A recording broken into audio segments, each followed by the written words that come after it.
Bom, então vamos dar continuidade, né, no nosso estudo aqui, na nossa aula. E é importante, né? Então, nós dizíamos antes do intervalo, desse pequeno break, nós vamos aqui avançando, então, quando nós observamos essa questão do papel do Estado, né? Então, em geral, as pessoas idealizam, o Estado visa o bem comum. Ah, mas o Estado não existiu desde sempre? Ah, mas não havia cidades-estados gregas? Atenas, Esparta, mas não havia Estado em Roma. Ah, na realidade, o Estado é uma forma política específica do capitalismo. Havia núcleos de poder e uma realidade na qual o poder político se confundia com o poder econômico. Então, quando nós vamos lá para a história de Roma, por exemplo, né, Roma passa por diversos períodos, né, monarquia, república, império. E Roma, o poder político, claro, né, tem o imperador, tem o consulado, por exemplo, teve o período dos cônsules, os ditadores, mas o poder também, né, passava com muita força pelas mãos dos senadores romanos, o Senado romano. Tanto é que vamos lembrar lá do ditador Júlio César, quando ele é morto no Senado, né? Até tu, Brutus, né? Ele é morto no Senado, né? O Brutus era o filho adotivo, né? E aí ele vai dizer, até tu, filho meu, né? Que ele é morto de uma maneira trágica. O grande ditador romano Júlio César, que havia tido um papel de proeminência em Roma. Vejam, quando acontece isso, o que acontecia naquele momento histórico? Quem tinha o poder político tinha o poder econômico também. Eram os grandes senhores de escravos, de terras. Eram eles que mandavam. Assim como existia no Egito Antigo, por exemplo, poder político e poder econômico andavam juntos. Ah, mas em Roma, por exemplo, não havia lá os tribunos da plebe? Não tinham lá, era uma coisa residual, né? Alguém que ia defender o interesse da plebe era ali uma coisa residual. E a base econômica daquela sociedade era escravagista. Quem de fato produzia ali, construía eram os escravos. E Roma expandiu o seu domínio no mundo antigo por meio das suas legiões romanas, por meio do poder militar. Eram invencíveis as legiões romanas, né? Eles vão enfrentar lá Cartago, delenda Cartago, desapareçam com Cartago, vão salgar a terra de Cartago, que ousou desafiar o Império Romano. Então, vejam, quando nós temos essa perspectiva, né, de que o poder político se confunde com o poder econômico, assim quando olhamos, por exemplo, para o que se passa no Egito, e, por exemplo, vamos dizer assim, mas na Grécia Antiga não havia democracia grega de Atenas, Clístenes, não havia o período da democracia, e aí vamos ver o seguinte, que na realidade a democracia grega era uma espécie de um clube de senhores que participavam, né? Porque era uma sociedade que se dava em outras bases materiais, inclusive com uma participação política que estava distrita com foco específico no poder econômico. Raros homens livres, pobres, tinham alguma participação, como Sócrates, né? Mas, ao mesmo tempo, o que acontece com Sócrates? Ele é morto, né? Pelos juízes de Atenas. Né? A morte dele é decretada ali, a condenação à morte a bebê cicuta. Então, na realidade, aquelas sociedades antigas, a base econômica delas era escravagista, havia residualmente, sim, comércio, havia homens livres, pobres, né? Mas estruturalmente o que mantinha aquela sociedade era essa base econômica e poder político se confundia com poder econômico. Falando da democracia grega, era um clube de senhores, inclusive com mulheres alijadas também, as mulheres não tinham participação política. Já diz, né, Chico Buarque, mirem-se no exemplo das mulheres de Atenas, né? Mulheres de Atenas não têm participação política, né? Só resta elas ficarem lá esperando os maridos, né? Então, é essa a estrutura que se dá de poder na antiguidade. No período, a antiguidade, que marcadamente é o modo de produção escravagista, e na Idade Média? Na Idade Média é o modo de produção feudal. O senhor feudal é aquele que vai ditar as regras no feudo. Se um senhor feudal cismar de dizer assim, a primeira noite da moça que vai casar hoje vai ser comigo, o senhor feudal, se ele disser isso, os outros vão ter que cumprir, porque ele é o senhor. ele dita as regras do feudo, como ele podia fazer o que ele quisesse. Inclusive, havia a legitimação, né? Então, o senhor feudal, ele dizia, impunha o seu poder, ditava as regras do feudo. As pessoas, os servos, viviam numa condição miserável. Era uma situação horrível desses servos que viviam no período medieval. E havia uma legitimação, né, tradicionalista de caráter teológico para isso, né? Porque Deus quis, né, que fosse assim. Inclusive a filosofia de Agostinho, é um pensador que surge ali no final da Idade Antiga, mas já com um contexto no bojo de um pensamento medieval nascente, vai dar base para muito da filosofia medieval. Agostinho vai dizer justamente que se deve obedecer à autoridade. Não porque ela seja necessariamente justa, porque a justiça só existe em Deus, para ele, né? Para ele, todos os homens são filhos do pecado original, logo nós somos marcados por um pecado mortal, enquanto humanidade. Então, nesse sentido, a justiça só vem de Deus, mas se deve obedecer à autoridade de Deus, porque a autoridade do rei ou de quem esteja no poder, do senhor feudal, quem quer que seja, porque ela foi dada por Deus. Então, isso serve de legitimação para aquelas pessoas, né, manterem aquela estrutura. E num contexto, né, que o feudalismo se forma justamente de desagregação do Império Romano do Ocidente, das invasões dos ditos povos bárbaros sob a ótica dos romanos. Então, acontece essa desagregação do mundo antigo, do mundo daquela sociedade, e o surgimento da constituição de uma nova sociabilidade, mas mantida essa estrutura de acoplamento, de uma espécie de uma confusão entre o poder político e o poder econômico.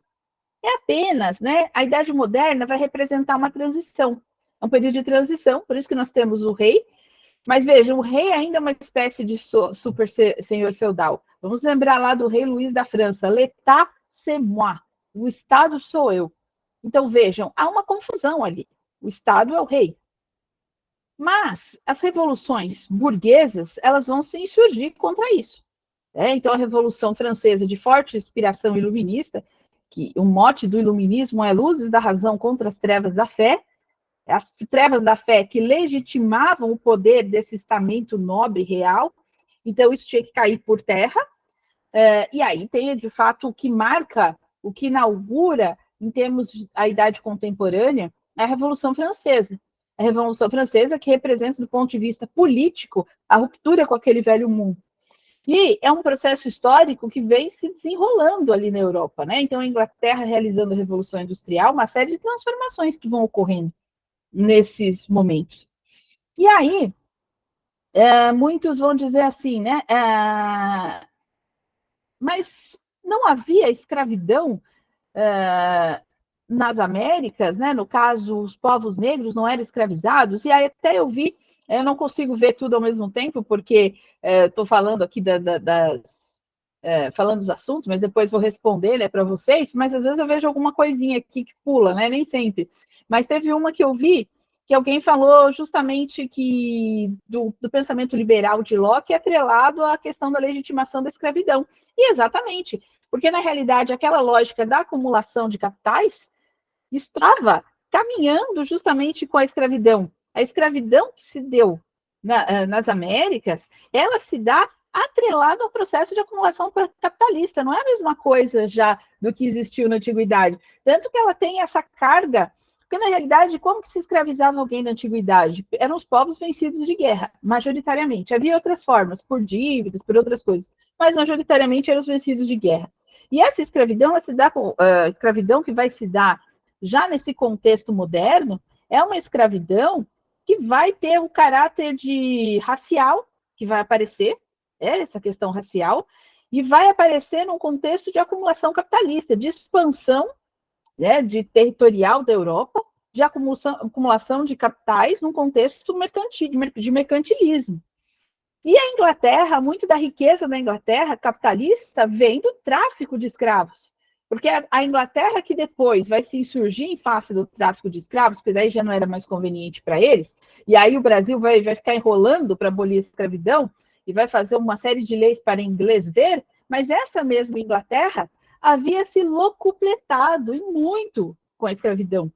Assim como a riqueza e o ouro do Brasil também, porque Portugal contrai uma série de dívidas com a Inglaterra, e aí tem que muito da riqueza do Brasil também vai para a Inglaterra. Então, e em termos dos escravizados, das populações negras, dos diversos povos negros escravizados, isso vem num contexto já de gestação do capitalismo e depois de consolidação mesmo do capitalismo, porque a escravidão, ela passa pela Idade Moderna e adentra na Idade Contemporânea, essa desgraça, né? Que deixa a sua marca histórica, inclusive, com muita força no mundo inteiro, mas em países como o Brasil, isso é muito evidente. Então, quando nós observamos, inclusive, né, do que tange essa questão dos modos de produção clássicos que nós estudamos, né, na realidade há outros, né? E no caso do Brasil, nós temos dentre os teóricos que vão perceber, Caio Prado Júnior, ele tem um caráter pioneiro, ele é o primeiro que vai dizer assim, olha, não existiu feudalismo no Brasil, porque antes as pessoas não sabiam muito bem o que tinha existido no Brasil, diziam que tinha existido feudalismo. E aí ele vai dizer, não, nunca teve feudalismo, mas não resolve a questão. Quem vai resolver essa questão, dentre outros pensadores, é o Jacob Gorender, dentre outros, que vai trabalhar a questão do modo de produção escravista colonial. O Brasil, então, o que existia aqui? O modo de produção escravista colonial. Aqui está fazendo um parênteses, essa questão do pensamento social brasileiro, essa questão de como, inclusive, os marxistas vão ler a formação social brasileira, isso é muito importante, né, que nós tenhamos em mente, porque enquanto marxistas, a grande base teórica para que nós possamos compreender a realidade capitalista é o estudo das formas sociais. Por isso que eu estou falando aqui com vocês, vou continuar falando da questão da forma mercadoria, forma valor, forma dinheiro, vão aparecer tudo isso. Claro que não tem como a gente tratar de tudo isso em uma aula só, mas forma política estatal, forma jurídica. Vejam, são as formas sociais que constituem o capitalismo. Mas essas formas sociais, elas se apresentam no contexto de formações sociais específicas. Formações sociais que se apresentam no tempo e no espaço. Então, no caso do Brasil, nós temos características específicas da nossa formação social. É um país que é forjado a partir da chegada, né, desse momento, né, que os povos originários já aqui habitavam, os povos indígenas estavam aqui. De repente, vêm os portugueses em busca de riquezas, de exploração dessa terra, e aí depois vão se utilizar da mão de obra escravizada dos negros, que vão vir africanos, né, naquela tragédia da escravidão, cantada por Castro Alves, né, de um dos poemas mais belos da história da literatura brasileira, que é Navio Negreiro, belíssimo. Quem não leu, recomendo que leiam, né? Ó Senhor Deus dos desgraçados, como pode tamanho horror perante os céus, belíssimo, Castro Alves.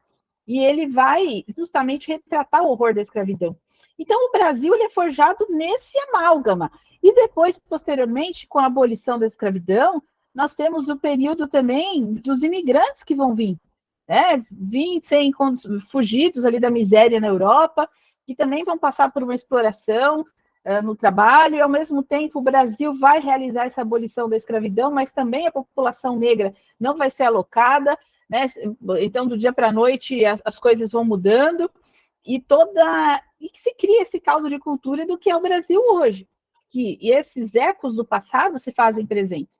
Então, uma série de pensadores que vão se pôr a estudar o Brasil, vão se pôr a estudar o capitalismo brasileiro, a condição de país dependente, inclusive, no cenário do capitalismo internacional, como, por exemplo, Rui Mauro Marini, a teoria da dependência, as especificidades também da burguesia brasileira, de uma autocracia burguesa, de uma burguesia alinhada ao capital internacional, como vai falar, por exemplo, Florestan Fernandes. Então, nós temos toda essa miríade de pensadores de uma base marxista que vão ler a realidade brasileira e vão perceber no grande campo das formas sociais como que eu posso olhar para as formações sociais.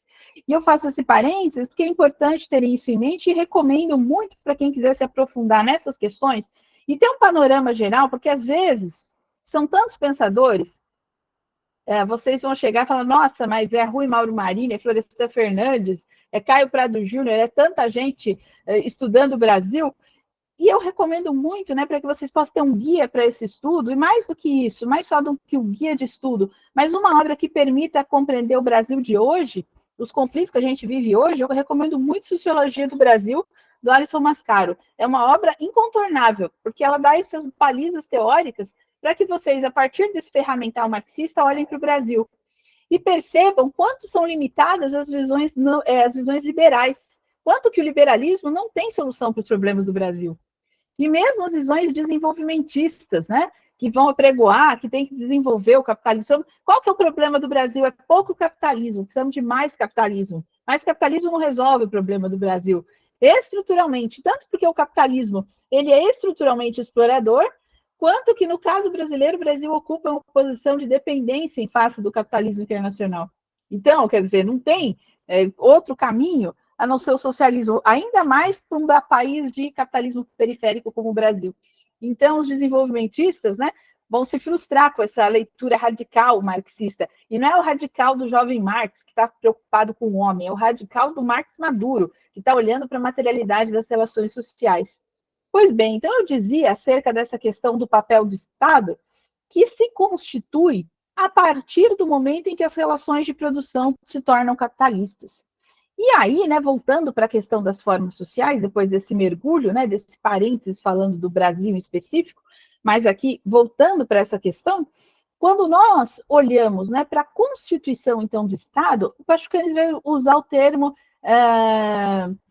que esse Estado se apresenta como um fiador dessas relações capitalistas. Porque nós vamos ter dois contratantes ali, que vão estabelecer os sujeitos de direito que vão contratar, e precisa ter um ente terceiro separado das classes para que possa ser o fiador dessas relações, o garantidor.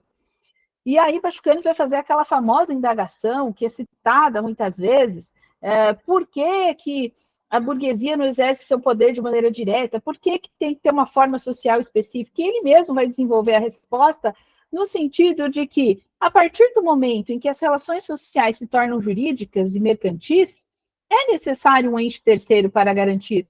Porque, senão, se o próprio burguês exercesse o poder de maneira direta, não estaríamos numa sociedade capitalista. Então, o Estado ele é capitalista pela sua forma.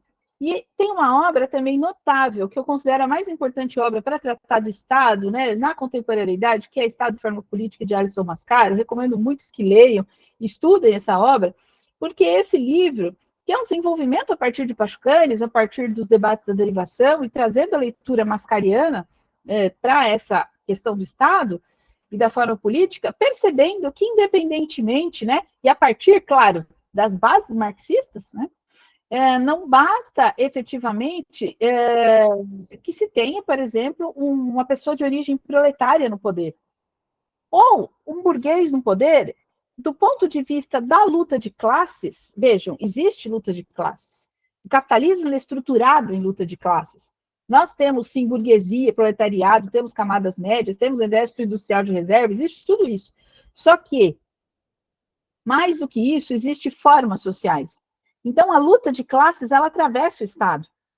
É claro que eu posso ter um Estado que está mais preocupado com a classe trabalhadora. Então, eu tenho uma liderança política no poder que tem um olhar maior para a classe trabalhadora. Então, o que ele vai fazer? Só que ele não vai fazer nenhuma revolução. O máximo que ele pode fazer é conceder, exercer uma influência política para que a classe trabalhadora possa ter mais acesso, possa melhorar, construir, digamos assim, melhorar a saúde pública, a educação pública, um parlamento que seja, digamos assim, comprometido com a causa da classe trabalhadora, ele pode propor leis que melhorem os direitos trabalhistas.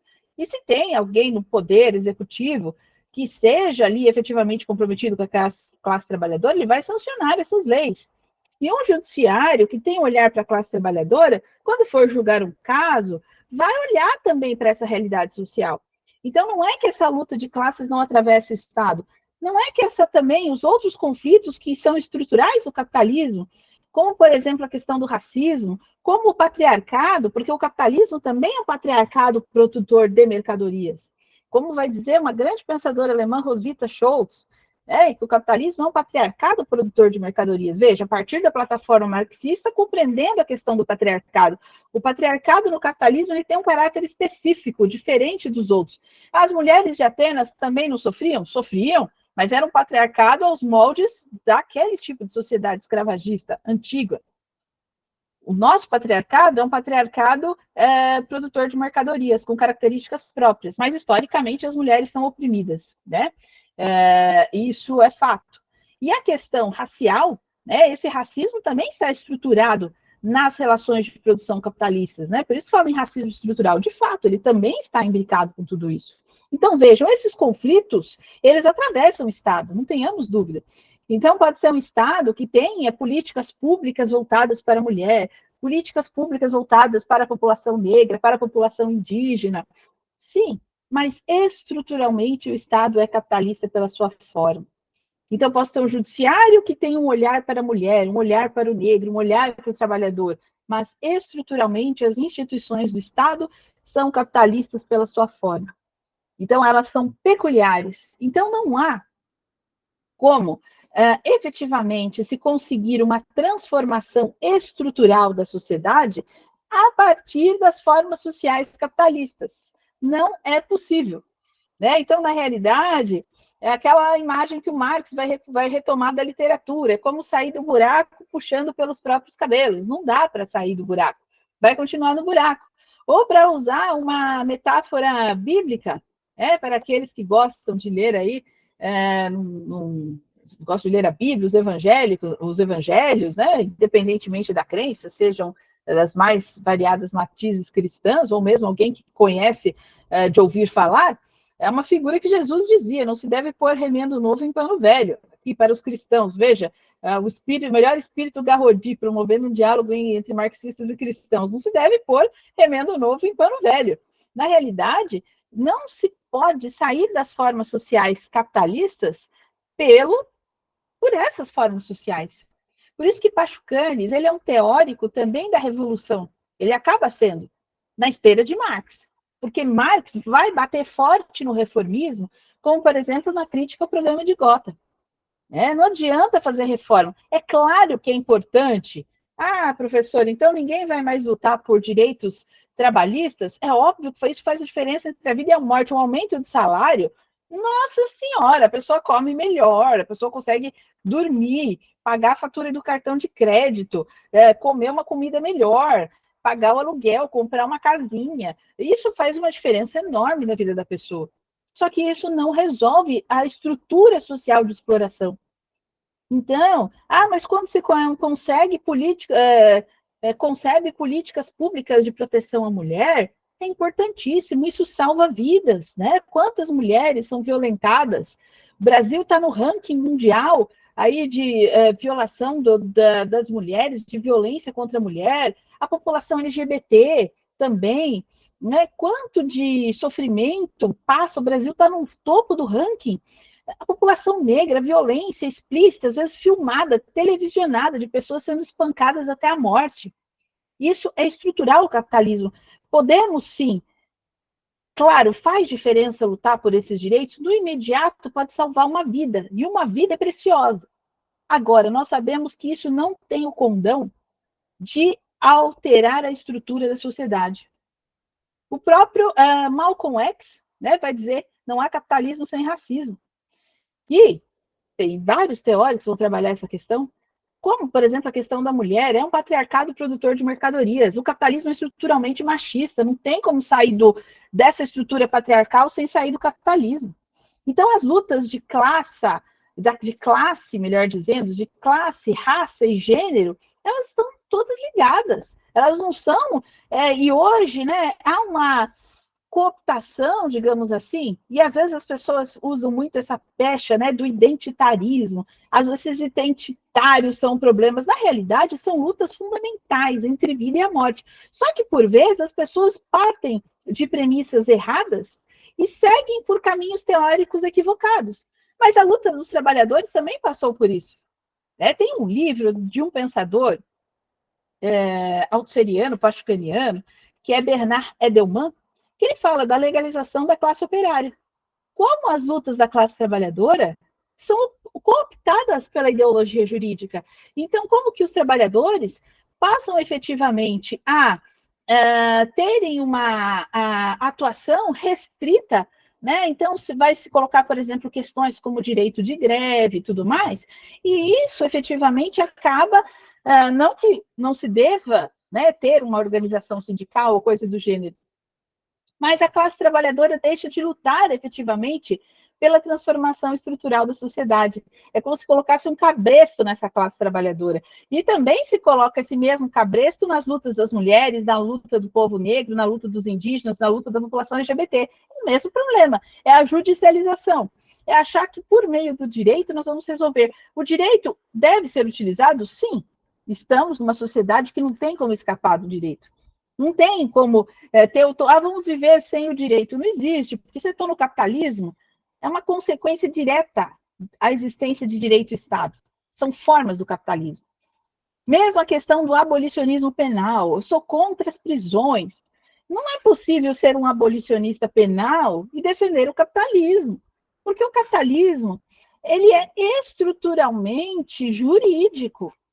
E como vai dizer lá Pachucanes, né, na jurisdição criminal do Estado burguês é o terror de classe organizada. Então, a forma jurídico-penal, ela também se estrutura a partir dessas formas sociais capitalistas, não tem como, não tem outra forma, né, de sair disso, se não for efetivamente saindo do capitalismo. E Pachucanes, inclusive, vai avançar, né, numa compreensão acerca de normas técnicas, né, no sentido de se pensar como se resolver esses conflitos sociais, porque o socialismo, né, para os marxistas, uma leitura mais avançada, não é o reino de Deus na Terra. Vai ter conflitos sociais, claro que vai diminuir muito, porque se não tem propriedade privada, então a pessoa não precisa sair na rua com medo que alguém vai ser morto por causa de um celular, ou coisa do gênero, né? Ou uma mulher, o índice de violência sexual vai diminuir muito, porque o patriarcado está muito ligado ao capitalismo, mas residualmente vai se ter alguma conduta problemática, né? Aí, Pachucanes vai sugerir o quê? Justamente a questão da normatividade técnica, medidas médico-pedagógicas, né? Questões pedagógicas para se ver qual que é o problema daquela pessoa, de trabalhar, né? Porque, enfim, depois os avanços da própria psicanálise vão demonstrar o importante, muitas vezes, a pessoa essa visão moralista, às vezes, das coisas, como ela é restrita, porque, na realidade, existem pulsões, existe o inconsciente de cada um, então isso precisa ser trabalhado por uma equipe multidisciplinar para ver por que aquela pessoa está tendo aquela conduta. E aí vai se avaliar como que vai se lidar com esse caso. Não é simplesmente 5 anos de prisão ou 10 anos de prisão que vai resolver o problema. Até mesmo essa lógica mercantil da pena, né? O Pachucanes vai dizer, é só no capitalismo que existe essa coisa de medir o delito, tantos anos de prisão, de acordo com o crime. Isso é típico de uma sociedade mercantil capitalista, né? Que vai trabalhar nessa forma da equivalência mercantil. É muito importante, então, que quando nós falamos, né, de marxismo, ciência e revolução, o que nós estamos pensando? Essa compreensão estrutural das formas sociais capitalistas. O Estado, não podemos ter uma visão idealizada, ele não é o bem comum. Então, se o Estado não é o bem comum, então eu vou ser a favor de privatizações? Então, é legal privatizar a Sabesp? Não, não é legal privatizar a Sabesp, vai piorar, uma questão de gestão objetiva, imediata. É óbvio que não é legal. Só que, enquanto pensadores revolucionários, é óbvio que é maravilhoso ter uma educação pública. Já pensou todas as universidades públicas? Mais do que simplesmente dar financiamento estudantil para a universidade privada, é construir universidade pública. Olha que maravilha, as pessoas estudam de graça. E isso ajuda muito. As pessoas têm o SUS, Sistema Único de Saúde, isso faz a diferença entre a vida e a morte. O Estado provê isso. Mas não podemos esquecer que estruturalmente o Estado é forma do capital, então ele tem limites que são intrínsecos a ele. Tem uma hora que tem um teto, não dá. Porque é da forma do Estado garantir o capital. Então, estruturalmente, esse foi o desafio, por exemplo, que a União Soviética bateu no teto, né? Então, tem um processo revolucionário lindíssimo, que é a Revolução Bolchevique, capitaneada por Lenin, que nós temos lá, por exemplo, lideranças feministas, como Alexandra Kollontai, que nós temos ali toda uma participação popular, surgimento de teóricos tão importantes como, por exemplo, Pachucanes, mas Ainda assim, a União Soviética não conseguiu avançar nesse processo de ruptura com as formas sociais capitalistas. Tanto é que Pachucanes, que é esse jurista que eu citei para vocês, que chegou ao auge, ao apogeu no contexto da União Soviética, foi muito famoso, seu livro era lido nas universidades, né? Quem é do direito aqui certamente ouviu falar de Kelsen, mas nem todos ouviram falar de Pachucanes. Por quê? Porque Kelsen é o grande teórico estudado, né? Para o campo liberal. E, na realidade, Pachucanes, no contexto da União Soviética, era o jurista estudado. Então, olha o avanço que se tinha, né, em termos de produção científica, em vários campos, intelectual. Só que houve um reforço ao longo do tempo das formas sociais capitalistas. Os soviets foram perdendo participação, as pessoas, o povo foi ficando alijado do poder. Houve o reforço de uma burocracia estatal, né, que ficava distante das camadas populares. O Pachucanes tem textos denunciando isso, o burocratismo soviético, como humilhava, inclusive, pessoas da classe trabalhadora, que às vezes iam pedir uma aposentadoria, ou às vezes uma condição de um atendimento de saúde, ou às vezes para enterrar um parente, não tinha condição, quer dizer, tudo isso era muito difícil.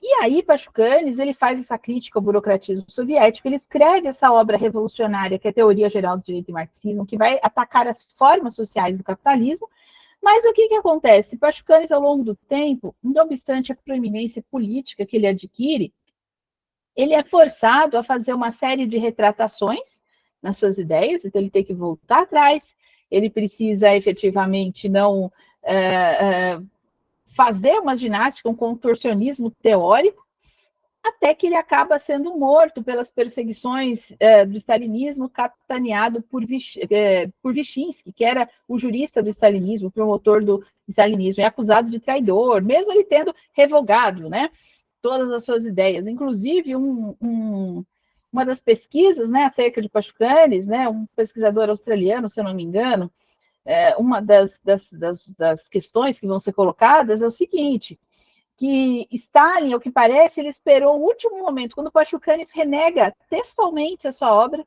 que ele vai falar, não, o que eu escrevi no Teoria Geral do Direito e Marxismo não vale mais, aí é que ele é morto, porque ele tinha medo de Pachucanes voltar atrás. E, ao mesmo tempo, Pachucanes era o teórico que colaborou, né, em textos legislativos, né, Código Penal Soviético, Constituição Soviética. Então, quando ele extraiu o máximo que conseguiu de Pachucanes, Pachucanes termina morto, né? Então, por quê? Porque há um incômodo. Essas formas sociais capitalistas, Marx vai dizer que elas operam pelas costas dos indivíduos, ela independe da vontade.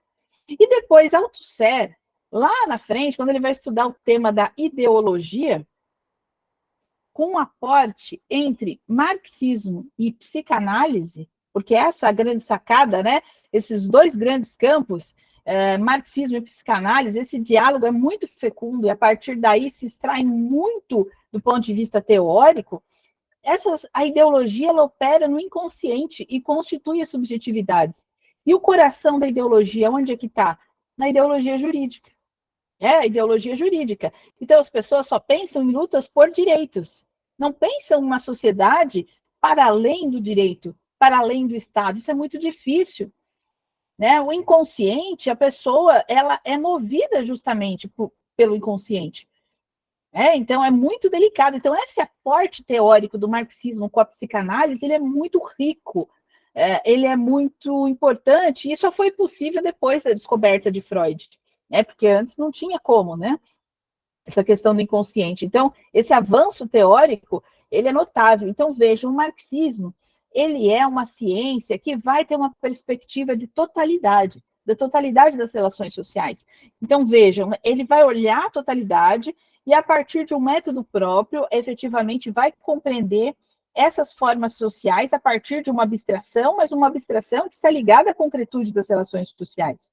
E o marxismo também vai ter uma perspectiva que compreende as distintas formações sociais, não é fechar os olhos e achar que a realidade brasileira é igual à realidade da Rússia, que é igual à realidade da Inglaterra, que é igual dos Estados Unidos ou da Austrália.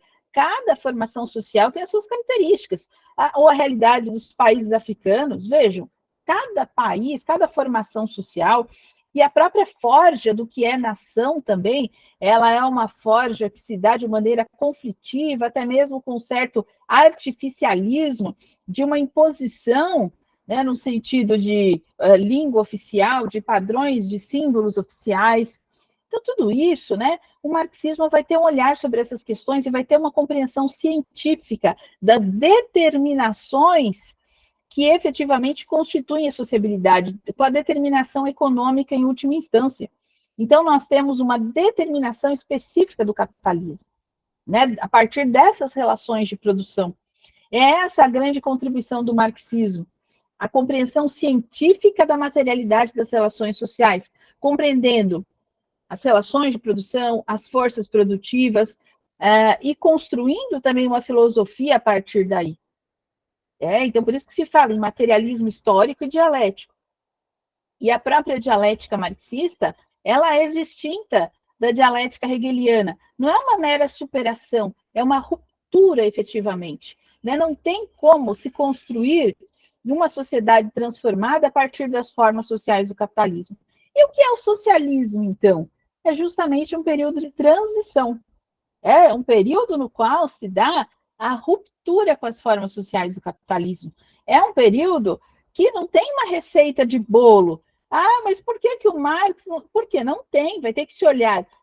Olha, uma transição socialista, ela passa por diversas questões. Ela passa por uma luta organizada, né, da classe trabalhadora, das massas em geral, porque todas e todos que quiserem participar desse processo revolucionário, né, não é necessariamente o proletariado, né, porque o Marx Maduro vai para além disso. Então, na realidade, é uma luta das massas para romper com essas formas sociais. Isso não se dá de uma hora para outra, por isso que nós temos esse período de transição. E aí tem gente que se incomoda, fala, mas Marx fala da ditadura do proletariado, é justamente para se contrapor ao fato que o capitalismo termina por ser uma ditadura da burguesia. Porque quem se locupleta com esse modo de produção eminentemente é a classe burguesa. Então, quando ele fala ditadura do proletariado, ele está falando de uma ideia de povo no poder, não numa ideia de ditadura, de, nossa, uma coisa... E às vezes é distorcido esse conceito, né? Ou de uma casta burocrática no poder. Não, é uma participação do povo no poder, né? O poder nas mãos do povo. E esse povo tendo acesso, e aí a partir dessa plataforma auxiliana, a uma formação teórica. Então, é preciso também que se dê formação teórica ao povo, é preciso que a teoria revolucionária penetre as massas, porque senão as pessoas não sabem nem como agir, nem o que fazer. Porque o que nós observamos hoje na nossa sociedade? Olha como estudar o marxismo é importante. Há um incômodo profundo da sociedade em face, né, das pessoas, em face da realidade que vivem. Né? Então, vivemos num país, por exemplo, no caso do Brasil, isso perpassa o mundo todo, no caso brasileiro. Então, as pessoas sofrem, né? O ar poluído, queimadas, não conseguindo pagar as contas no final do mês, é o trabalhador que uma condição precária de trabalho, é uma desagregação da própria vida da pessoa, depressão, sofrimento psíquico, toda essa tragédia que o indivíduo passa, e vem alguém da extrema-direita e diz assim, olha, tem que quebrar tudo, tem que destruir tudo, nada que está aqui está bom, está aí está bom, essa pessoa vai se identificar com esse discurso, porque ela realmente sente que não está bom. E quando a esquerda, de modo geral, a esquerda liberal, faz um discurso de que não, vamos confiar nas instituições, nós vamos conseguir melhorar a partir das instituições, isso, por vezes, afasta muitas pessoas, porque elas não veem uma transformação estrutural na vida delas. Só que elas não sabem identificar isso. Por isso que é preciso que essa teoria revolucionária chegue às massas, para as pessoas entendam que, por vezes, esse discurso da extrema-direita é um discurso mentiroso. Porque, na realidade, eles se voltam contra as instituições quando no campo da luta de classes, essas instituições, por vezes, pendem um pouco mais para as classes populares. Aí incomodam essas instituições. Então, por exemplo, se vai se dar direito para o trabalhador, ou se dá uma melhora da saúde pública, da educação pública, a extrema-direita não quer isso. Então, na realidade, ela está se utilizando de um discurso de ruptura que, na realidade, no estrutural, ela quer manter e garantir a superexploração capitalista. E é uma extrema-direita, né, no caso brasileiro, alinhada ao capital internacional. Porque, como vão dizer os grandes estudiosos, né, passando desde Rui Mauro Marini, Florestan Fernandes, essa burguesia nacional, ela é alinhada justamente aos interesses do capital internacional. Então, vejam, nessa tragédia, as pessoas não percebem que, na realidade, por vezes, como elas se colocam politicamente ao lado da extrema-direita, elas estão reforçando as formas sociais do capitalismo. E o fascismo, ele se aproveita disso, né? E como vai dizer Pachucanes, lá na sua obra Ímpar, que é o livro Fascismo, que é uma obra central para compreender a questão do fascismo, assim, depois como crítica do fascismo de Alisson Mascaro, que ele vai sistematizar essa questão, e na crítica do fascismo do Pachucanes, ele vai dizer o seguinte, que a burguesia não tem o menor pudor de colocar no poder um chefe de milícias, desde que seja para garantir os seus interesses.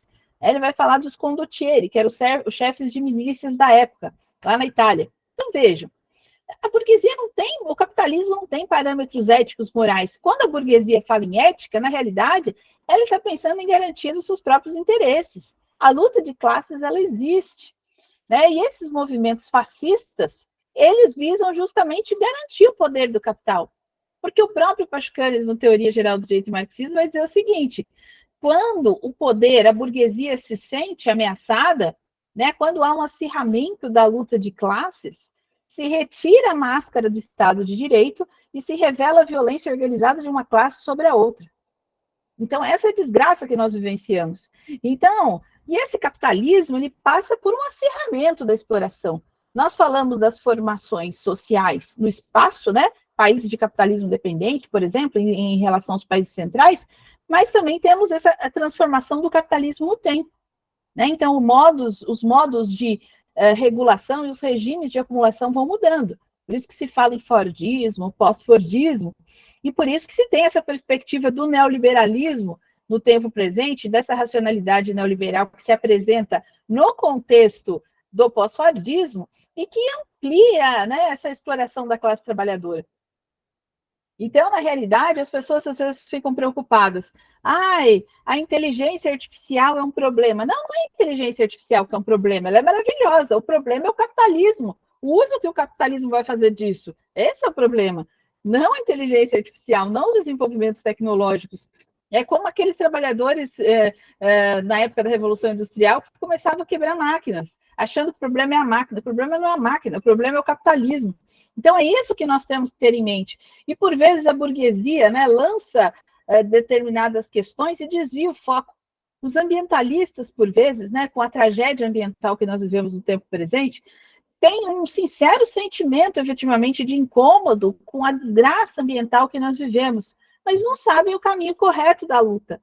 A luta revolucionária é efetivamente, né, essa organização, essa crítica estrutural ao capitalismo, é o caminho para se frear a degradação ambiental. Porque o capitalismo, como diz Marx no Capital, essa imensa coleção de mercadorias e essa estrutura social que se orienta para a acumulação, isso é efetivamente o que gera a maior degradação ambiental possível. O capitalismo é o modo de produção que mais destrói o meio ambiente, né? Historicamente, a maior degradação ambiental é justamente a partir do capitalismo. Então, vejam, o socialismo, né, essa luta socialista, ela não é um rebelde sem causa, não é uma pessoa sozinha, né? Não é uma coisa do estilo Coringa, né? Que ele, né? Quem assistiu vai sair até o Coringa 2 agora, mas não é aquela coisa do Coringa que é o cara sozinho que está indignado com alguma coisa. Não é isso simplesmente, né? Na realidade, ou que, né, no caso do Coringa tem toda a peculiaridade, né, do transtorno mental e tal, mas não é simplesmente uma pessoa isolada. O processo revolucionário, ele é um processo muito lúcido, ele é um processo que exige uma formação das pessoas, formação teórica, no sentido, efetivamente, que essa teoria revolucionária possa acessar as massas e essas massas, efetivamente, possam compreender que este modo de produção não funciona. Esta revolução necessariamente precisaria ser armada? Não, não precisaria, porque se todas as pessoas, efetivamente, a grande massa da população concorda que esse modo de produção não presta mais e querem construir o novo, pô, maravilhoso que seria. Nunca se sabe como será esse processo revolucionário. Por isso que Althusser fala do aleatório. A última fase do pensamento do Althusser é do aleatório, que muitos dizem, mas Althusser não era mais marxista. Era sim, porque nós vamos lembrar até que Marx, claro, ele ainda não era o descobridor do continente história, Mas o jovem Marx, ele começou lá na sua tese de doutorado estudando Demócrito e Epicuro. Então, e Althusser vai falar, né, do atomismo grego. Paradigmaticamente, ele começa esse texto corrente subterrânea do materialismo do encontro recorrendo ao atomismo grego. E, na realidade, nós não sabemos quais os caminhos efetivos que vão se apresentar. Mas nós precisamos estar munidos dessa teoria revolucionária e ter essa visão da estrutura e da conjuntura. Isso é muito importante. Porque, por exemplo, o Pachucanes vai dizer, nem sempre se tem condições para se barrar o fascismo por meio da luta revolucionária. Tem hora que não dá. Aí não tem condição para fazer uma revolução. Então, o que ele vai dizer? Nessa hora, precisa explorar as contradições na própria burguesia. Precisa ver que uma parte dos burgueses começa a ficar incomodado já com o fascismo. Tem hora que incomoda, porque o fascismo começa, o próprio Mussolini vai dizer, é como se eu tivesse despertado espíritos e eles tivessem saído do controle. Então, vejam, o fascismo também ele causa uma perturbação social que nem sempre agrada a todos os setores da burguesia. Então, essas contradições precisam também ser exploradas. Mas, no limite, é um freio imediato, é tirar a corda do pescoço, né, naquele momento, mas não é cortar a corda, né? O cortar a corda, efetivamente, é a luta socialista, mas isso é um processo histórico. Mas se nós não enxergamos nem o problema, como que vamos enxergar a solução? É a mesma coisa, né? Se a pessoa, se é um cientista que quer curar uma doença, ele precisa primeiro entender como essa doença funciona, para depois ver os caminhos da cura dessa doença. Então, o socialismo é justamente esse processo de ruptura com as formas sociais do capitalismo, né? Eu falei dessa questão do materialismo aleatório, tem uma obra muito importante que é Althusser e o materialismo aleatório do Alisson Mascaro. E para finalizar a minha fala, né, eu queria destacar para vocês, então, que na realidade esse caminho de ciência de revolução, ele não é um caminho fácil, né? Ele é um caminho difícil, né? É um caminho que, usando aqui uma linguagem dos evangelhos aqui, para quem gosta, né? É o caminho da porta estreita, né? Não é a porta larga, é difícil, porque você está indo contra o pensamento hegemônico, você está atacando o coração das mazelas da sociedade. Então, esse caminho não é fácil, mas é efetivamente o caminho que vai apontar para a emancipação, porque senão nós vamos ficar lutando todo momento por migalhas do banquete do capital, sem efetivamente construir uma luta transformadora e revolucionária. E isso ficou muito bem expresso nessa gravura aqui que o Alisson Mascaro fez, especialmente para a capa do meu livro, que é Súplica e Luta, que simboliza muito bem isso. Desse debate Garrodi-Althusser, o que ele culmina?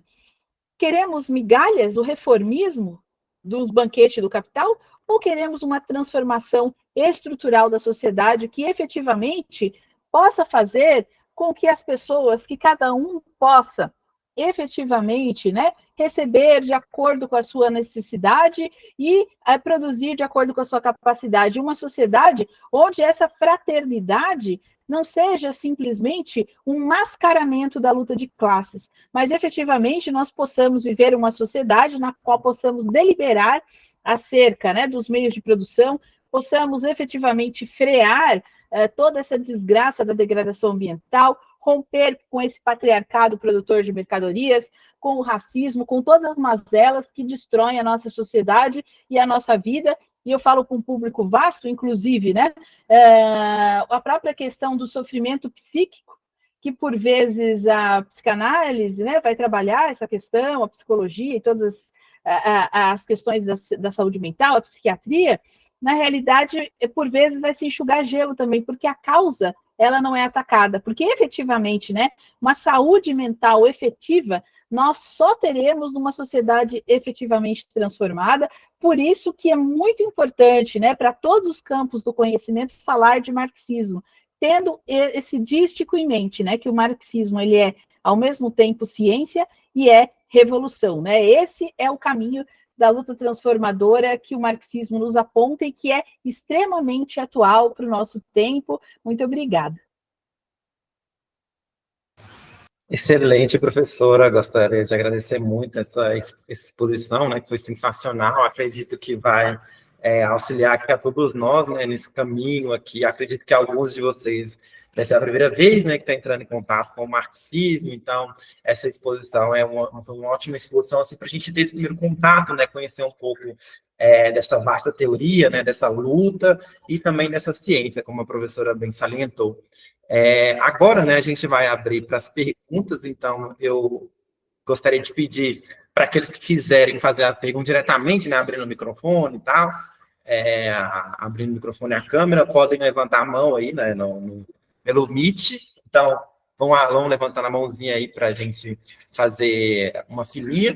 E aí, tendo ciência, né, que vocês levantam a mãozinha, abrindo o microfone, a aula está sendo gravada, vai ficar no canal do YouTube, então seu belo rostinho vai aparecer lá.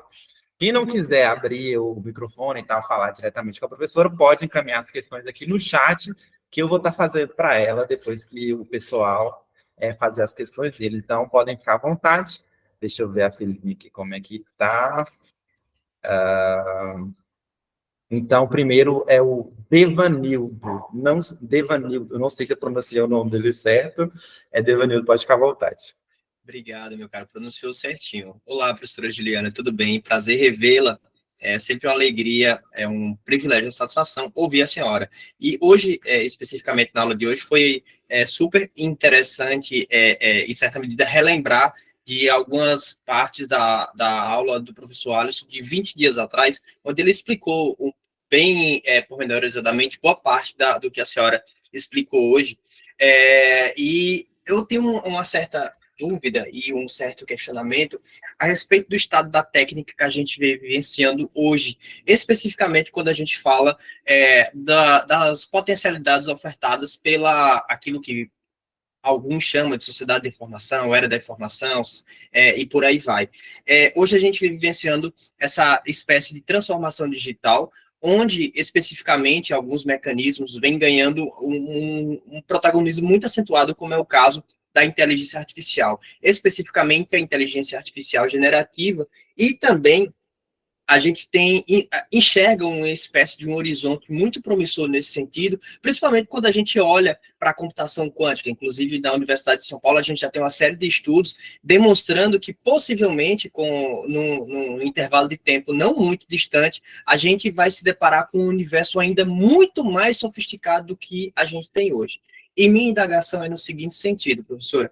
A IA, a inteligência artificial, ela tem essa potencialidade de, em certa medida, distanciar o tomador da decisão do impacto daquilo que, de fato, foi ali elaborado. Então, por exemplo, a partir do momento que eu utilizo um chat, a partir do momento que eu, de certa medida, irradio os efeitos desse mecanismo, né, no nosso corpo social, simplesmente as pessoas que vão ser impactadas com isso, eu sequer vou saber que elas foram impactadas. Então, em certa medida, em que medida, professora, isso poderia potencializar ainda mais essa espécie de coisificação que a gente enxerga hoje? É como se, em certa medida, a gente pudesse estereotipar ainda mais esse campo coisificativo comentado os discursos da extrema-direita que a gente vem acompanhando hoje. Eu queria identificar se a senhora já se deparou com algo nesse sentido, se a senhora já se deparou com algum estudo nesse sentido, e se a senhora tem algumas considerações especificamente a esse respeito. Obrigado, professora. Obrigada, Zevanildo. Eu vou pedir para o Wanderson, vamos fazer bloquinho de 3? Porque daí contempla mais gente e aí dá para barrar, às vezes tem questões parecidas. Sim, então, João Vitor, pode ficar à vontade para fazer sua questão também. Boa noite, professora. A senhora consegue me ouvir? Ótimo. Eu gostei muito da sua fala, foi muito interessante, e a minha fala, ela vai no sentido de, eu queria que a senhora se a senhora pudesse falar mais um pouquinho sobre essa questão da natureza, porque tem uma coisa que muita coisa que o marxismo se depara sobre a questão ambiental, que Marx, desde cedo, desde o surgimento do movimento ambientalista, a partir ali do século XX, mas não só, desde os primeiros preservacionistas, os conservacionistas, etc., acusam Marx de ter um pensamento antiecológico e mas recentemente, a partir ali da década de 90 e começo dos anos 2000, vem surgindo uma nova linha de marxistas que vem se deparando com uma espécie de revisão do texto, alguns numa linha mais de revisão bibliográfica ali dos cadernos, por causa da Mega 2, etc. Mas eu queria saber mais sobre essa questão do capitalismo, porque como que no marxismo, nesse sentido do que como que qual é a concepção de natureza no capitalismo? No caso, na forma social do capital, a partir da lógica de produção e circulação, como é que a natureza é enxergada no capital? E se essa concepção de natureza que está no capitalismo, ela é transmitida, de certa forma, para outras formas, porque isso se vê muito numa crítica à União Soviética, por exemplo.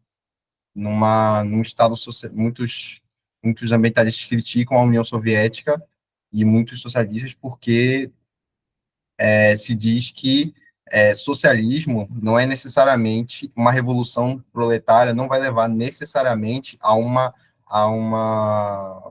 a um processo de uma sociedade sustentável em relação ao meio ambiente, porque enfim, utilizando exemplos históricos, a União Soviética é um exemplo, mas não só. E aí eu queria saber isso, como o capitalismo, a forma como a natureza é enxergada no capitalismo e essa questão dos casos do socialismo. Excelente, João Vitor. Então, agora a Natália pode ficar à vontade para essa questão também. Oi, boa noite. Eu queria saber mais sobre o que a professora mencionou sobre uma fusão, assim, né, entre marxismo e psicanálise, acho que seria, né, Freud e Marx. E aí eu queria saber onde que eu posso encontrar, assim, esse referencial teórico, quais autores eu poderia encontrar um pouco mais sobre isso. Bom, excelente as perguntas. Eu quero cumprimentar, então, né? Agradecer primeiro o Wanderson pela imediação e trazendo, organizando todo esse bloco, né, de questionamentos. E quero agradecer muito ao Devanildo, ao João Vitor e à Natália pelas questões que são excelentes, né? Bastante importantes, questões aí candentes, e que, de alguma maneira, estão, né, a pontos de contato. Então, começando pela questão do Devanildo, bastante importante, quando ele fala da questão da inteligência artificial, nós estamos, né, efetivamente, tratando, né, de uma questão nova, que é o surgimento da inteligência artificial, que é realmente um desenvolvimento das forças produtivas, que pode ter um uso extremamente importante em vários setores, né, da produção, em vários setores da própria produção intelectual, pode ser extremamente importante, mas no contexto de uma sociedade capitalista, é óbvio que isso vai gerar um aumento ainda maior da exploração da classe trabalhadora, como nós já observamos, até a perda de postos de trabalho por muitos trabalhadores, por conta da questão da inteligência artificial. Também, vejam como o Althusser tem um caráter visionário nas suas postulações, quando ele fala dos aparelhos ideológicos de Estado, ele vai tratar justamente dessa questão e vai falar ainda dos aparelhos ideológicos de Estado, das questões das comunicações, naquela época ainda que ele escreveu, na década de 60, início da década de 70, que ele trata dessas questões. E hoje isso se sofisticou muito mais com as redes sociais, de uma maneira muito mais nociva, no sentido de que se pode atingir diretamente, né, as pessoas com esse discurso da extrema-direita que é propagado por meio das redes sociais. Então, nós temos isso, né? E também a própria inteligência artificial, como estudos já têm demonstrado, ela pode também reproduzir determinados padrões da sociedade. Então, que ela vai responder determinada questão, ela pode também trazer determinado viés racista, machista, homofóbico, que isso pode perpassar também todas as respostas que são dadas por essa inteligência artificial. Então, na realidade, o uso que o capitalismo pode fazer disso é um uso bastante perverso, e pode, sim, se tornar algo bastante difícil, né, e de ser administrado, inclusive, e gerar maior sofrimento, algo que poderia efetivamente melhorar a vida das pessoas, pode sim ter uma apropriação nociva e a próprio controle, né, por isso que o socialismo, uma das postulações da luta socialista é isso, na realidade, é o fim da propriedade privada e todos e todas possam gerir os meios de produção. Porque aí, efetivamente, nós temos um controle do que está sendo produzido e uma participação efetiva nessa produção. Inclusive, tem gente também que... Essa sua pergunta, Devanilda, é tão importante porque também me remete a uma outra consideração.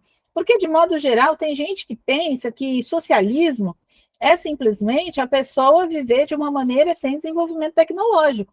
Pelo contrário, quanto mais socialismo, mais tecnologia nós vamos ter. Por quê? Porque hoje em dia nós temos uma sociedade que se diz meritocrática, mas não tem nada de meritocrática, que as pessoas não têm acesso muitas vezes a uma formação intelectual e tudo mais, e grandes intelectuais, grandes pessoas que poderiam ter uma descoberta no campo da tecnologia, no campo da biologia e tantos outros, não têm sequer oportunidade de estudar. Então, é óbvio que numa sociedade socialista, a tecnologia vai se desenvolver muito mais, porque teremos maior quantidade de pessoas podendo dedicar a sua vida fazendo aquilo que gostam. Mais doenças terão a sua cura, porque várias pessoas poderão se dedicar à pesquisa científica. Então, olha, uma sociedade socialista é o auge da produção intelectual. Não é uma sociedade que vai viver de uma maneira primitiva. Então, na realidade, isso vai gerar muitos benefícios, né? Então, essa apropriação por parte do capitalismo desses recursos, ela é extremamente nociva. E nós temos, né, exemplos hoje atuais, bastante recentes, né, de como essa burguesia, esses capitalistas, fazem esse uso quase que de uma maneira até mesmo afrontosa, né, em relação, eu sou um burguês, eu faço o que eu quero, então se eu quiser, eu vou colocar o que eu quiser na minha rede social, porque ninguém tem como controlar isso, ou a inteligência artificial, se é uma empresa que cria determinado recurso, vai se comportar de uma maneira ainda pior, porque é uma tecnologia muito restrita ainda. Então, na realidade, nós temos sim esse desafio, por isso que, diante dessas questões que são tão recentes, a luta socialista ela se faz ainda mais necessária. E aí, até já indo para a pergunta do João Vitor, que também tem algum grau de comunicação com a pergunta do Devanildo, porque muitas vezes as pessoas pensam assim, o socialismo ele seria, então, a pessoa viver de uma maneira só em contato com a natureza, não vai ter tecnologia? Não, precisamos de tecnologia. É importante, é fundamental. Só que não de uma maneira na qual essa tecnologia seja mercadoria. Então, a pergunta do João Vitor, em relação à natureza, vai nessa questão.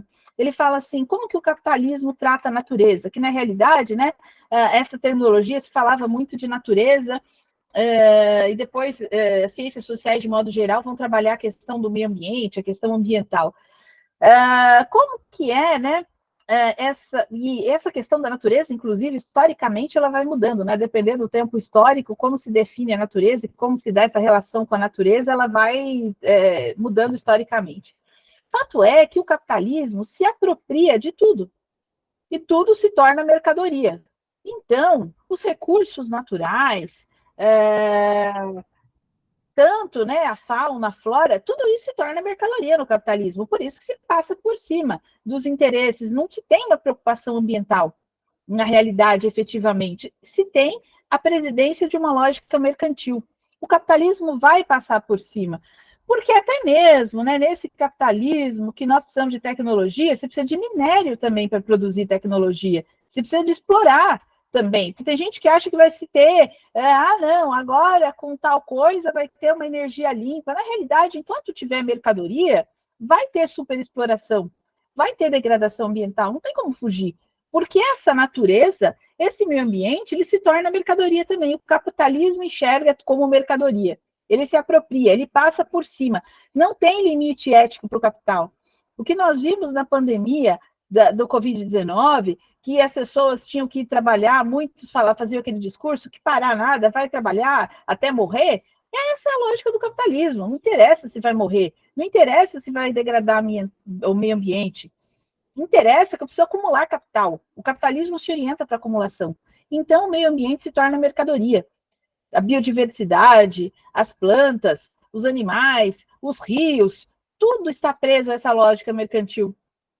Até mesmo um filósofo, olha que peculiar isso, um filósofo que teve até proximidade com o nazismo, mas é um dos maiores filósofos da história, filósofo do século XX, Martin Heidegger. Ele vai fazer a crítica a esse mundo da técnica. Ele vai dizer como que esse mundo da técnica, que não é aquele mundo, por exemplo, no qual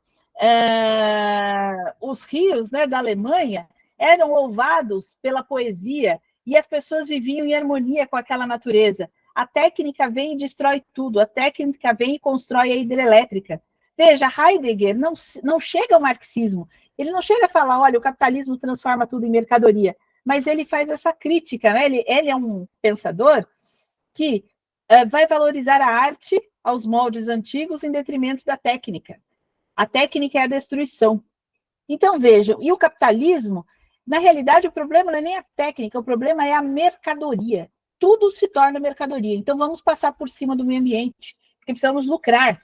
E não é nem um juízo moral do burguês. Ah, esses burgueses não têm moral. A orientação do capitalismo é essa, é a acumulação. Se um não fizer, o outro vai fazer. E se aquele não fizer, ele vai ficar para trás. Então, por isso que nós precisamos romper com essa lógica do capitalismo. Não existe bem comum no capitalismo. As pessoas às vezes têm essa ideia, vamos construir uma sociedade que tenha o bem comum. O próprio Ascani já fala, não tem bem comum no capitalismo. Alguém ganha, alguém perde, sempre. Tem a concorrência entre os burgueses, tem a concorrência entre os proletários, porque se um pegou a vaga de trabalho, o outro não pegou. Se um passou no concurso, é porque o outro não passou. Então, não tem espaço para todo mundo. Essa é a desgraça do capitalismo. Então, se um burguês não explora demais, o outro vai vir, vai explorar e vai lucrar mais do que ele. Essa é a lógica, é a desgraça do capitalismo.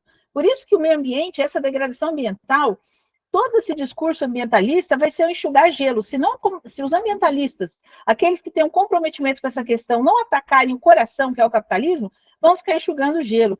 E, é claro, o Marx, ele é um descobridor de um continente. Então, ele é alguém que está abrindo os caminhos. E é óbvio que vão vir outros pensadores que vão se focar em questões distintas, né? Então, por exemplo, a Chucanes vai trabalhar a questão do direito, do Estado, outros vão ter foco nessa questão ambiental.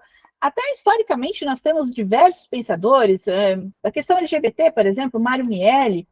Então, enfim, vários, né? Historicamente, nós temos um aporte à questão das mulheres, nós temos Roswitha Schultz, historicamente, que remonta desde Kollontai, Alexandra Kollontai, quer dizer, são vários campos que vão se abrindo.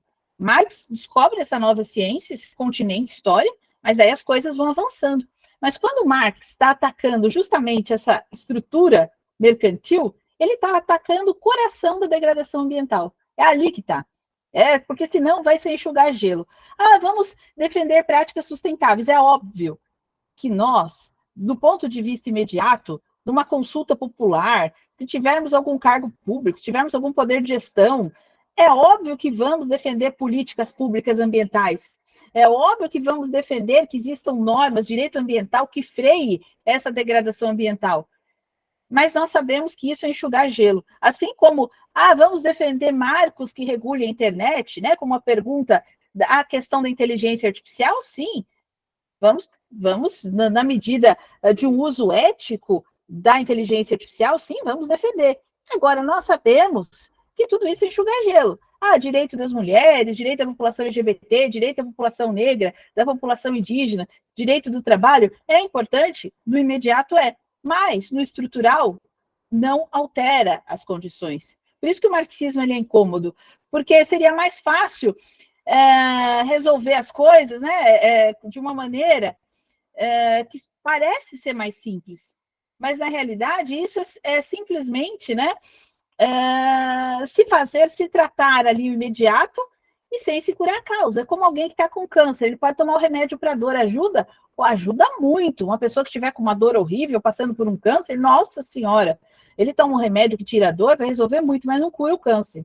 Então, esse avanço de legislação ambiental, legislação acerca do uso da inteligência artificial ou de redes sociais e todas essas questões atinentes à tecnologia, tem a sua importância, mas é como se fosse um remédio do câncer. Na realidade, não curou o câncer é o capitalismo, então precisa atacar o coração. E a pergunta da Natália é muito pertinente, né, sobre essa questão de marxismo e psicanálise.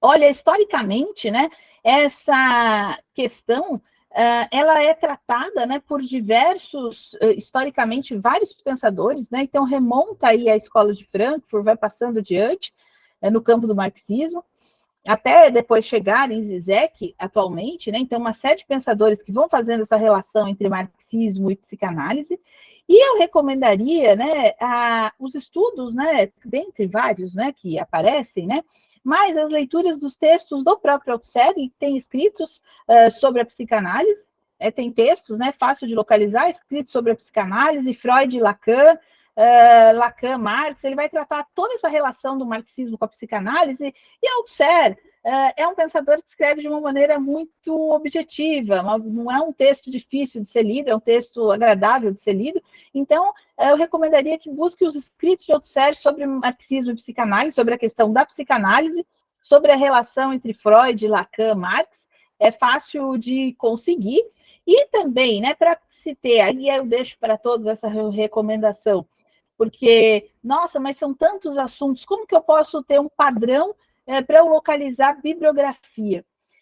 A obra Filosofia do Direito de Alisson Mascaro é uma obra notável, que eu recomendo muito que tenham, que façam a leitura. Mesmo quem não é do campo do direito. Mesmo quando eu vou dar, eu sou professora universitária, então, às vezes, eu vou dar aula só de filosofia, não é filosofia do direito. Dou aula de filosofia do direito também. Teoria do direito, sociologia do Brasil. Mas, às vezes, é só filosofia. Mesmo na aula de filosofia, eu recomendo filosofia do direito, porque lá tem um panorama bibliográfico, histórico, de toda a história da filosofia. E para a questão da psicanálise, tem uma série de bibliografias ali, passando por todas as fases em que o marxismo estuda a psicanálise. E, de imediato, eu recomendaria as obras do Althusser, né, que ele trata também dessa questão, e dentre muitas outras, como a Pascal Gillot também, que tem já tradução por português. Bom, eu fico também aqui à disposição para mais um bloco de perguntas, espero aí que tenha atendido e fico à disposição também, caso queiram aprofundar aí as respostas, que queiram aprofundamento nas respostas, e agradeço muito aí pelas perguntas tão pertinentes. E para outras perguntas também, fica à vontade aí que eu estou à disposição. Excelente, professor. Então, vou fazer mais um bloco de questões aqui, agora as questões que o pessoal mandou no chat. Eu vou começar aqui com uma questão do Diogo, que ele pede, né? Ele escreve, né, gostaria de indicação de livros de linguagem mais simples para quem está iniciando a compreensão do marxismo, apresentação de conceitos, etc. Se puder, ele pediu para escrever aqui no chat, mas a professora pode falar, que eu vou escrevendo aqui no chat para ele. Aí, depois, a Tereza, ela escreve, olá, professora Juliana, gratidão pela explanação no encontro de hoje. Muito interessante e necessário esses pontos abordados para compreender o marxismo com ciência e como meio de revolução. Gostaria que abordasse mais um pouco sobre a questão do sistema penitenciário e capitalismo, ou seja, esse capitalismo carcerário, que soubesse e pudesse indicar referências nesse sentido. Agradecida. O Diogo, depois, ele coloca uma outra questão. Professor, adorei sua explanação. O tempo voou na sua aula. Obrigado. Poderia falar um pouco sobre marxismo na América Latina? Alguns estudos decoloniais criticam Marx. Gostaria de entender melhor o lado marxista dos estudos na América Latina. Perfeito. Bom, excelentes questões, eu agradeço muito, né, esses questionamentos que foram feitos e bastante pertinentes também, e também o carinho de vocês. Gente, aqui a inteligência artificial, até desliguei o microfone porque a Alexa começou a falar no meio da exposição, que eu tinha colocado um lembrete nela. Olha aí, já estou com vida própria. Pergunta do Devanildo aí, já se manifestando a resposta. Mas vamos lá. Quando nós observamos essa questão, né, e agradeço muito carinho as perguntas muito importantes de todos que já fizeram, tanto os que falaram, né, e tantos se inscreveram as perguntas também. Livro de linguagem fácil, então, olha, primeiro ponto, eu volto à recomendação da obra Filosofia do Direito do Alisson Mascaro. Esse é um livro que vocês têm que ter, porque ele traz todo um panorama da filosofia, mesmo quem não é do direito. Porque lá tem toda a história, você vai entender como que o Marx se situa, e a terceira parte do livro é todas as escolas marxistas até chegar à atualidade. Então, é um panorama muito rico, não existe no mundo um livro com essa proposta. Passando adiante, né, também recomendo, no meu livro Marxismo, Humanismo e Direito, Althusser Garrodi, eu trago, né, um panorama, né, desse debate do que é o marxismo. No Crítica à Subjetividade Jurídica, Reflexões a partir de Michel Villers, eu trato especificamente da questão do direito da subjetividade jurídica. Muito do que eu falei hoje tem no Marxismo, Humanismo e Direito, a questão da parte da transformação, da necessidade da transição socialista, essas questões também aparecem lá. E eu tenho meu curso também na Classe Esquerda, quem não conhece, é uma plataforma de cursos online, bem legal, né? Que tem meu curso lá, Introdução a Pachucanes, são 16 aulas, e eu também pretendo gravar algumas aulas bônus mais para frente nesse curso, que é um curso bem didático, tratando o pensamento de Pachucanes, mas antes de entrar no Pachucanes, eu dou noções de marxismo, porque nem todos conhecem marxismo. Então, inclusive, está para sair também um livro meu sobre Pachucanes, né? Então, dando um aporte sobre o pensamento de Pachucanes. E, no que tange a pergunta específica também, mas eu queria conceitos básicos de marxismo, eu recomendo, e tem a ver com o título da aula de hoje, inclusive, uma obra do professor Márcio Bilharinho Naves, que se chama Marx, Ciência e Revolução. Lá ele traz conceitos básicos de marxismo, é uma obra fácil de ler, um livro fino, né, bem acessível, e ele traz conceitos básicos mesmo, chama Marx, Ciência e Revolução, do professor Márcio Bilharinho Naves. É um livro bem interessante de se ler, para ter conceitos básicos de marxismo de uma maneira resumida, e para quem fez essa pergunta, né, além de toda essa bibliografia que eu passei. Essa questão do sistema penitenciário,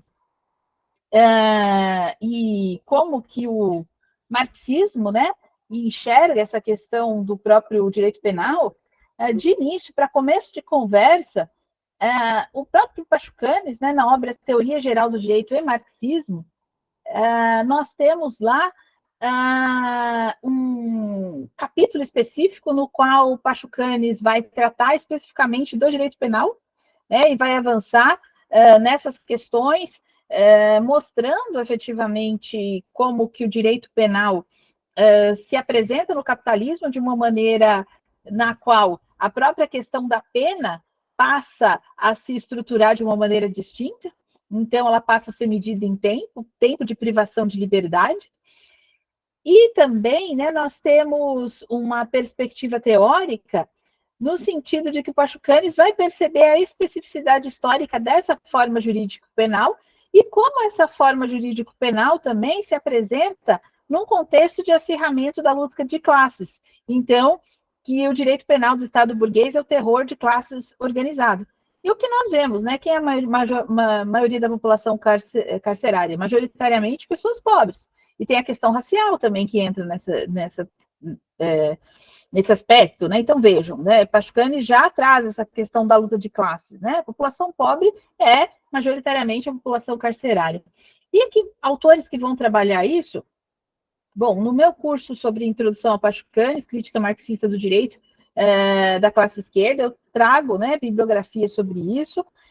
Vai sair o meu livro sobre Pachucanes, tem um capítulo sobre a questão criminal, e os livros já publicados, tem um livro que se chama Léxico Pachucaniano, que é organizado pelo professor Márcio Bilharinho Naves, e lá tem um texto sobre a questão criminal, um texto bom, né, que traz aportes bibliográficos interessantes. Tem também um texto, que eu não me lembro o autor agora, que é facilmente localizável, né, Pachucanes, que ele chama o Pachucanes de um abolicionista revolucionário, está disponível também em revista, em PDF, pela internet. No meu curso, eu disponibilizo eu dou a indicação bibliográfica certinho desse texto específico, né? E esse está disponível online. Mas para começo de conversa, né? Seria o próprio Pachucanes, e do léxico pachucaniano, lá já dá um bom aporte teórico. E aí também nós temos dentre pessoas que trabalham mais diretamente com a esfera criminal, o Juarez Cirino dos Santos, ele tem livros também, né, no próprio parte geral, se eu não me engano, do direito penal, ele já traz aportes teóricos da crítica, né? E nós temos também Dario Melossi, que é um italiano que vai trabalhar também essa questão criminal, e de maneira bastante importante, Alessandro Barata, dentre outros. E nós temos, então, esse texto especificamente, né, do léxico pascaniano e a obra do Juarez Cirino dos Santos. Vale a pena dar uma olhada, que é um penalista e que traz também aportes importantes para quem é da área criminal, além do meu livro que vai sair em breve e do curso também, do meu curso na classe esquerda. E eu acho, deixa eu ver se eu tenho mais uma pergunta aqui. O marxismo na América Latina. O marxismo na América Latina, né, no caso do Brasil especificamente, eu recomendo muito Sociologia do Brasil, do Alisson Mascaro. É um livro muito importante, muito central. No que tange aos outros países, né, tem uma visão global da América Latina, tem um professor de Porto Rico que se chama Carlos Rivera Lugo. Ele tem obras publicadas em português e também tem textos, né, em espanhol, que é um professor que trata das questões atinentes à América Latina. Chama-se professor Carlos Rivera Lugo, ele tem obra publicada pela Lavra Palavra, tem obra publicada também pela Ideias e Letras. No Lavra Palavra, uma coleção de textos, se eu não me engano, Direito, Estado e Revolução, alguma coisa assim, mas se colocarem Carlos Rivera Lugo, Lavra Palavra, tem um texto e que ele trata questões candentes da América Latina e abordando, né, a partir de uma perspectiva pascaniana. Claro que ele trata de outras questões também, mas é um pensador que tem também um boletim que ele organiza, e há vários pensadores, né, do grupo Claxo, que trabalham a partir de uma perspectiva crítica do direito. Então, se colocarem boletim Claxo no Google, Carlos Rivera Lugo, há uma série de boletins que vão tratar também das questões atinentes às lutas da América Latina. Dentre os pensadores já consagrados, né, que nós já bem sabemos, mas se alguém quiser uma coisa mais imediata, né, então nós temos também pensadores que vão trabalhar as questões aí latino-americanas, de modo geral. E se alguém quiser bibliografia também, no sentido, há quem faça biografia do Che Guevara também, biografia dos lutadores Mariátegui, tem muitos textos também de vários pesquisadores brasileiros, até publicados pela Boitempo, que tratam desses pensadores latino-americanos. Mas para ter uma ideia das questões mais atuais, o Carlos Rivera Lugo. Professora, qual que é o nome dele mesmo? Ricardo Silveira Ludo? Carlos, nossa, nada a ver. Carlos Rivera Lugo. Carlos. Eu até escrever no chat. Silveira. Ah, vai escrever, então, ótimo. Carlos Rivera Lugo. Ótimo, obrigado. É um pensador bem interessante, que trabalha as questões da América Latina, e eu fico aqui à disposição de vocês, caso tenham mais perguntas, e agradeço muito também, se quiserem mais esclarecimentos, quem fez a pergunta, fico à disposição e agradeço muito. Ótimo, eu vou fazer mais duas últimas questões aqui, né, para a gente não ultrapassar muito nosso tempo. Tem uma questão do Fábio Bail, não sei se é assim que pronuncia. A que você atribui a inércia das esquerdas no mundo? Será que não há uma idealização da prática? Estamos limitados a discussões epistemológicas e abandonamos a prática política revolucionária? E a outra questão é uma questão minha mesmo. Eu queria que a professora explicasse um pouquinho mais sobre a questão que a senhora comentou, né, que o núcleo da ideologia é a ideologia jurídica. Aí eu gostaria de entender um pouquinho melhor sobre isso. Perfeito, excelentes questões, né? Agradeço aí ao Fábio, né? O Wanderson, também que está transmitindo as perguntas. Bom, no que tange, né, essa inércia das esquerdas do mundo e essa dificuldade de atrelar teoria e prática, isso é uma recorrência. Só que é necessária a teoria, porque senão vai ficar uma prática totalmente desviada, porque não é simplesmente porque a prática, por vezes, né, vão achar que ocupar um cargo público é importante que se ocupe. Se um quadro da esquerda puder, revolucionário marxista, ter um quadro, ocupar um cargo público, seja na Câmara dos Deputados, no Senado, no poder executivo, no judiciário, é sempre muito importante. Só que é preciso que essa pessoa tenha em mente esse grupo político que não vai conseguir fazer uma transformação estrutural por meio das instituições. Mas é óbvio que no imediato da luta de classes isso faz muita diferença. A prática política, no que tange a esse desafio, justamente ele se comunica, essas duas questões elas se comunicam de algum modo. Porque essa ideologia que opera no inconsciente, ela faz com que justamente o direito esteja no coração de tudo.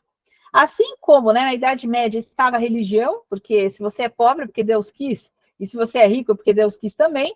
Se você, no capitalismo, na realidade, a religião ela é coadjuvante, o estrutural é o direito. Então, as pessoas, quando elas vão lutar sempre por mais direitos. É o direito da mulher, é o direito da classe trabalhadora, é o direito das populações negras, indígenas, LGBT.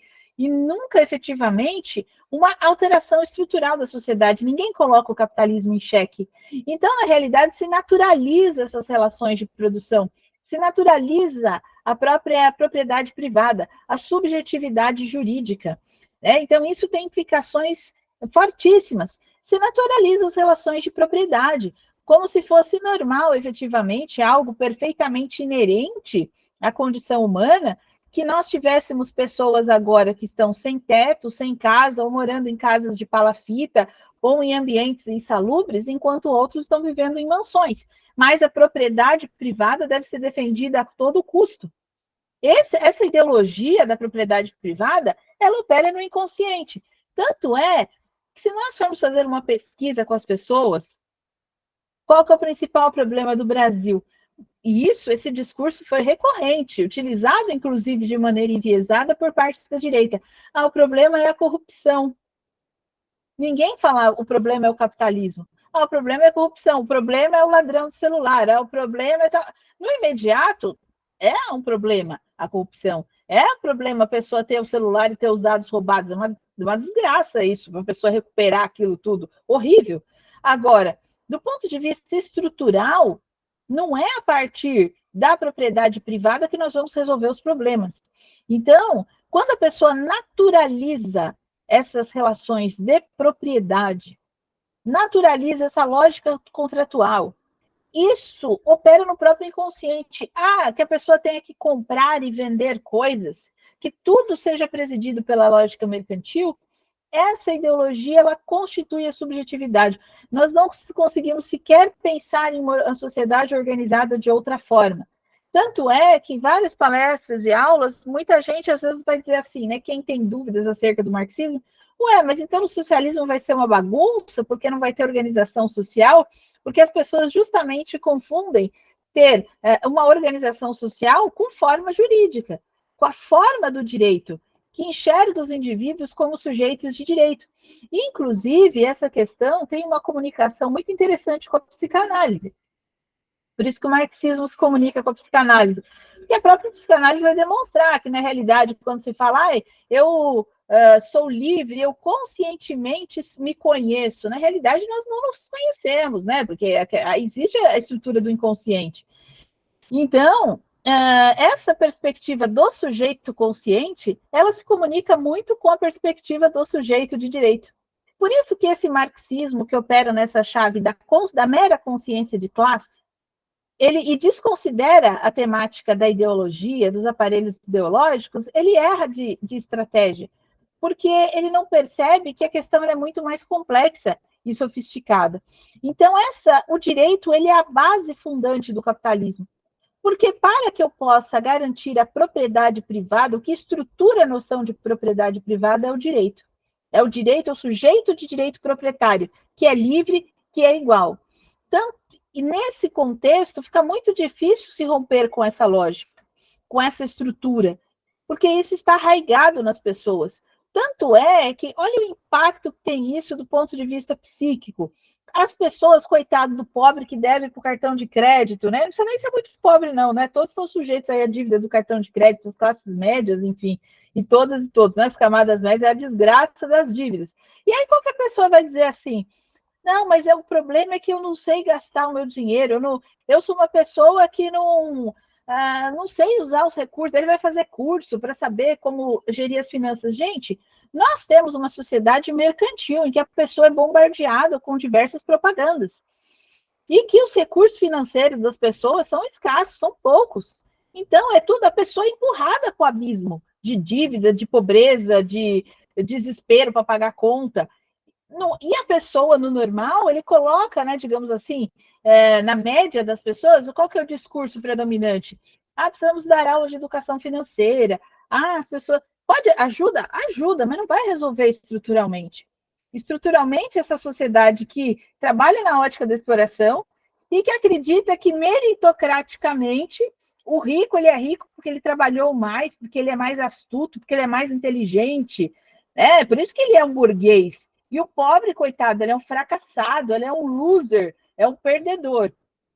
Então, a própria noção de propriedade está atrelada à noção de astúcia, de inteligência, de capacidade intelectual. Então, no coração dessa máquina do capitalismo, dessa estrutura, está o direito, porque sem o direito não tem como essas relações mercantis, elas estão imbricadas com o direito, porque para eu trocar mercadoria com alguém, eu preciso ser sujeito de direito. E quem que vai garantir isso? O Estado. E por isso que essa prática material reiterada, ela vai operar no inconsciente das pessoas.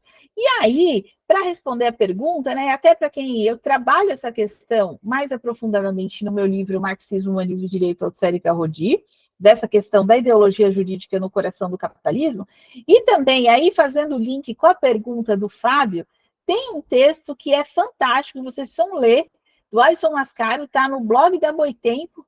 Eu recomendo que façam a leitura assim que terminou a aula, quero ler alguma coisa, leiam lá o texto do Alisson Mascaro sobre os centros socialistas. É um livro, é um texto impecável, no qual, inclusive, ele fala justamente como deve se dar esta luta de classes e essa luta política num contexto de uma sociedade pós-fordista. Porque hoje nós mudamos completamente, né, em muitos aspectos, não completamente porque somos capitalistas, mas em grande parte o arranjo social. Né? Então, na realidade, não é mais nós temos o avanço tecnológico, nós temos a questão que os próprios sindicatos perderam a força, uma série de transformações que fazem com que dificulte-se a luta política. Então, Alisson Mascaro trabalha essa questão da ideologia no pós-fordismo, então quem se interessar pelo tema da ideologia e a proposta dos centros socialistas, mas o texto não trata só do centro socialista, mas ele trata do processo de constituição da ideologia no capitalismo no contexto do pós-fordismo. Então é um texto que eu recomendo muito e que inclusive vai ao encontro dessa indagação do Fábio da inércia das esquerdas e das possibilidades da ligação entre teoria e prática, e também do Wanderson, que se interessa por esse tema da ideologia. E eu agradeço muitíssimo a atenção de vocês, as perguntas riquíssimas. Fico à disposição, caso queiram mais perguntas, fazer mais alguma questão, mas como o Anderson me disse que era o horário de encerramento estava próximo, mas se quiserem, fiquem à vontade para fazer mais uma, mas já aproveito que estou com a palavra aqui para agradecer muitíssimo a atenção, o carinho desse grupo tão especial aqui, da pessoa do Wanderson aqui, que com tanto carinho cuida desse grupo, e de todos vocês aí que fizeram perguntas, e mesmo os que estão quietinhos, né, e mais que estão atentos, e os que precisaram sair também, porque às vezes tem outros compromissos, etc., mas que também estiveram aí, e quem também nos acompanhar aí online, também essa aula, né, é sempre uma alegria poder falar de marxismo, de ciência, de revolução. Muito obrigada. Excelente, professora. Pelo que eu estou vendo aqui, se a senhora permitir, o pessoal vai ficar fazendo pergunta até meia-noite. Pelo que eu estou vendo, o ritmo do pessoal está indo aqui, então vou encaminhar aqui para o encerramento, tá?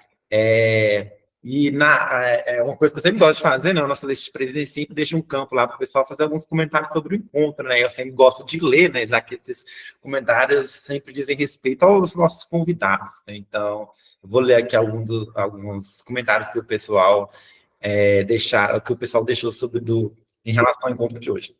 Então, um comentário aqui muito enriquecedor. Estou animada para os próximos encontros. Excelente didática e referências. O encontro foi muito produtivo e de grande valia para os meus estudos sobre o marxismo. Muito enriquecedor participar dessas discussões e reflexões, ótimas colocações e condução da aula. Juliana, contextualizando tudo, fica bem mais fácil entender sobre o marxismo. Gratidão. Os recortes históricos para compreender o marxismo como uma ciência e também um meio para a revolução está sendo muito necessário nesse primeiro encontro, principalmente entender o surgimento da sociabilidade capitalista e suas implicações na modernidade, e como Karl Marx começou a elaborar seus estudos a partir dessa nova ordem social. Que aula fantástica da professora Juliana. Enfim, tem vários outros comentários aqui, eu não vou ler tudo, né, que eu não daria tempo de fazer isso, mas tem vários comentários aqui, todos viram, então, nesse sentido, assim, de realmente agradecer à professora, né, por esse tempo aqui, né, que ela dedicou aqui a estar trazendo essa explanação, né, trazendo um pouco desses materiais, né, desses estudos que a professora tem feito. Então, queria muito agradecer à professora Juliana pela disponibilidade, por estar aqui com a gente, né, abrindo o semestre, abrindo esse segundo semestre do grupo de estudos. Então, agradeço muito à professora Juliana e todos que tiveram aqui, né, aqueles que já foram também, mas agradeço muito a todo mundo. E é isso, semana que vem a gente vai se ver, né? A gente começa oficialmente as reuniões do grupo, né? As reuniões fechadas do grupo semana que vem, e a gente vai apresentar o grupo, trazer algumas questões pertinentes ao funcionamento, apresentação. Então, aguardo todos semana que vem para a gente iniciar essa jornada aí, né, de estudo do Capital. Né? O Capital não é uma obra fácil, né? Mas é extremamente necessário para a gente compreender a nossa sociedade, né? Então, não tem como compreender a sociedade agora, né, nesse momento, sem passar por essa obra, né? Essa obra é extremamente importante e, como a professora bem salientou, é essa obra que vai se tornar o núcleo, né, o cerne das críticas do marxismo agora no que se tem de mais avançado em relação à teoria marxista. Então, elas vão todas partir de uma compreensão acerca do capital. Então, essa é uma obra que é incontornável, né, para essa construção e para as nossas reflexões críticas acerca da sociedade. Então, agradeço muito à professora Juliana e aos demais membros, e espero vê-la aqui novamente, né, futuramente. Passo de novo a palavra à Juliana, né, para a professora Juliana, para fazer o seu encerramento. Eu agradeço muitíssimo o carinho de todas e todos, né, as manifestações, fico muito feliz, e perceber que tantos e tantos estão aí interessados e focados, né, e comprometidos com essa transformação social, porque realmente esse esforço coletivo ele é muito importante, muito valoroso, né, e eu quero parabenizar o Wanderson pelo trabalho, também junto ao grupo de pesquisa, e a todas e todos que estão aí interessados, né, em conhecer a ciência, em fazer ciência e também fazer revolução. Muitíssimo obrigada.